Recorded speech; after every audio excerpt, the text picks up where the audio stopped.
In this video tutorial, I will demonstrate the use of a Punnett Square for solving dihybrid cross problems that appear in undergraduate general biology courses. The first step in solving such a problem is to carefully read the question to extract as much useful information as possible.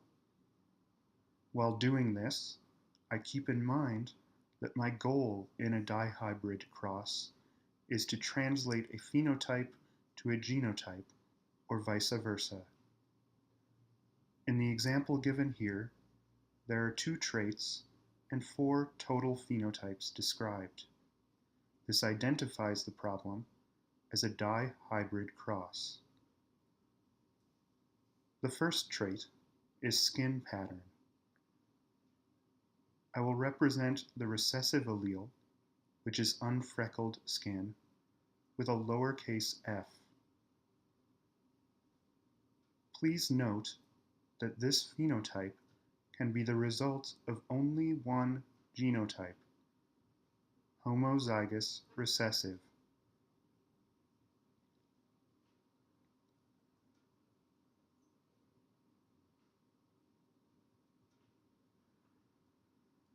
I will represent the dominant allele of skin pattern, which is freckled skin, with an uppercase F.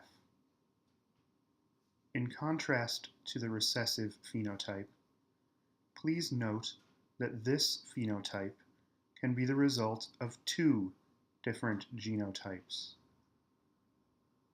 First, a homozygous dominant genotype will result in a dominant phenotype.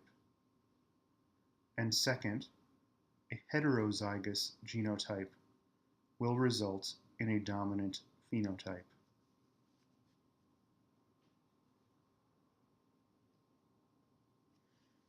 Now, let's take a look at the second trait, hair color.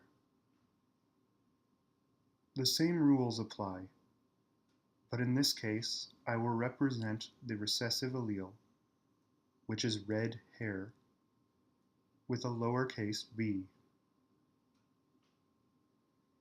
and the dominant allele, which is brown hair, with an uppercase B.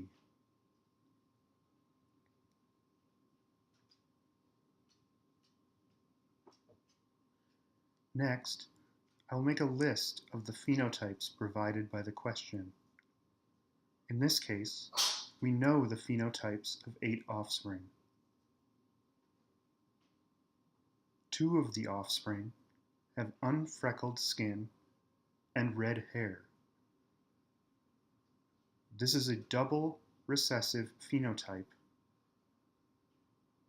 that can only be described by a single genotype, homozygous recessive skin color.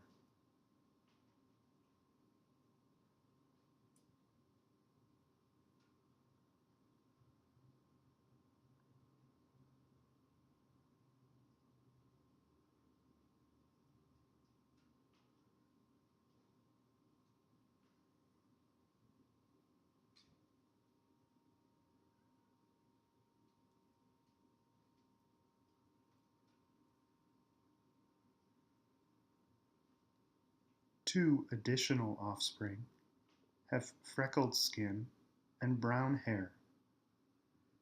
We thus know that the genotype of each trait must include at least one dominant allele. However, we do not yet know the identity of the second allele of each trait, which could be either recessive or another dominant allele. I will represent this uncertainty with a question mark.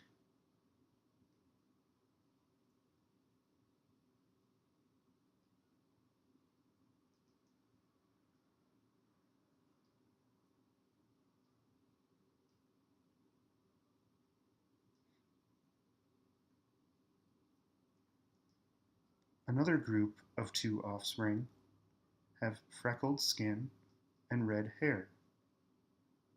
The genotype of these offspring must include at least one dominant allele for skin pattern and must be homozygous recessive for hair color. The final group of 2 offspring have unfreckled skin and brown hair. The genotype of these offspring must be homozygous recessive for skin pattern and must include at least one dominant allele for hair color. Now that I can see what I'm dealing with, I want to organize these offspring into a Punnett square appropriate for a dihybrid cross. This will typically be a table with 4 rows and 4 columns, each cell representing a single offspring. Then, I calculate the ratio of genotypes in the offspring, which is 1 to 1 to 1 to 1. To make this fit into a Punnett square, I need to scale this ratio to include 16 theoretical offspring. So, 4 to 4 to 4 to 4. Let's fill in the columns of the Punnett square with the information I have already written out concerning the 4 genotypes.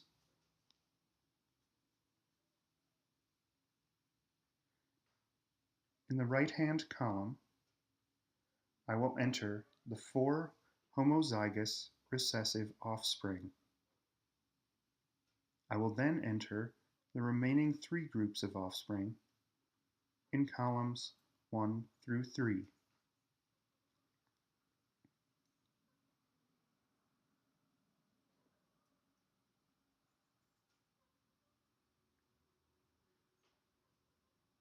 You should immediately notice the power of the Punnett square.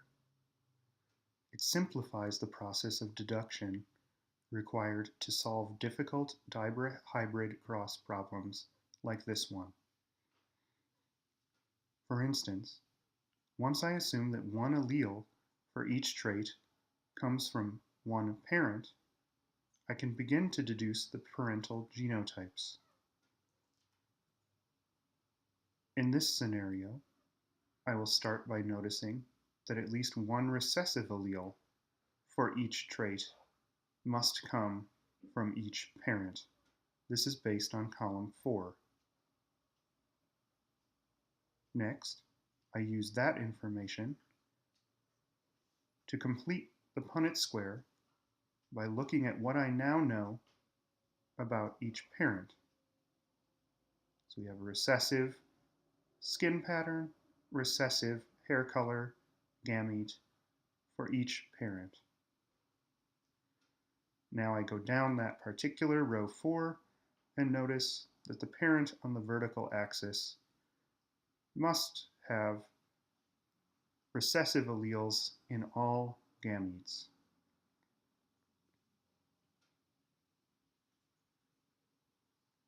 With the information I've just gained about the parent in the vertical axis, I can fill in the remaining genotypes for the 16 offspring.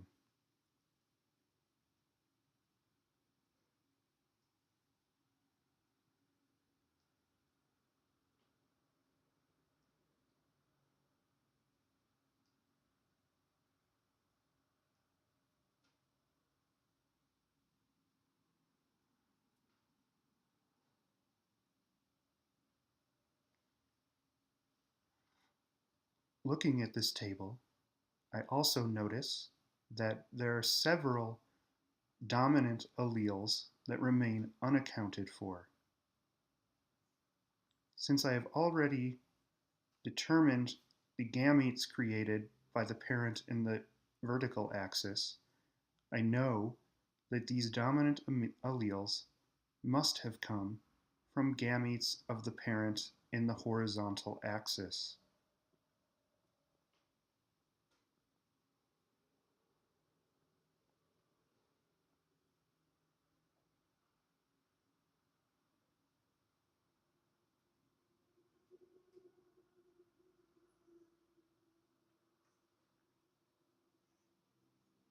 Note that all of the alleles that I am writing out now have been determined based on the offspring's genotypes.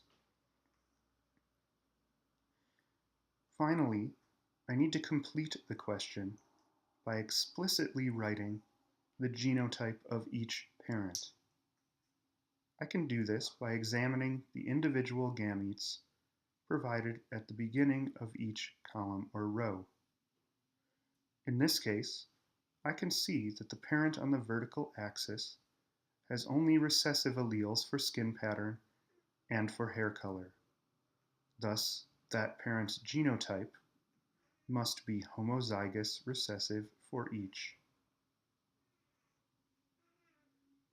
The parent on the horizontal axis has a dominant allele and a recessive allele for skin pattern, and a dominant allele and a recessive allele for hair color.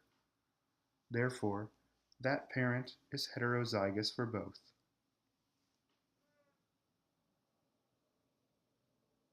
Again, the final step is to explicitly write this cross. Double heterozygote crossed with a double homozygous recessive. And that's the answer to this challenging dihybrid cross.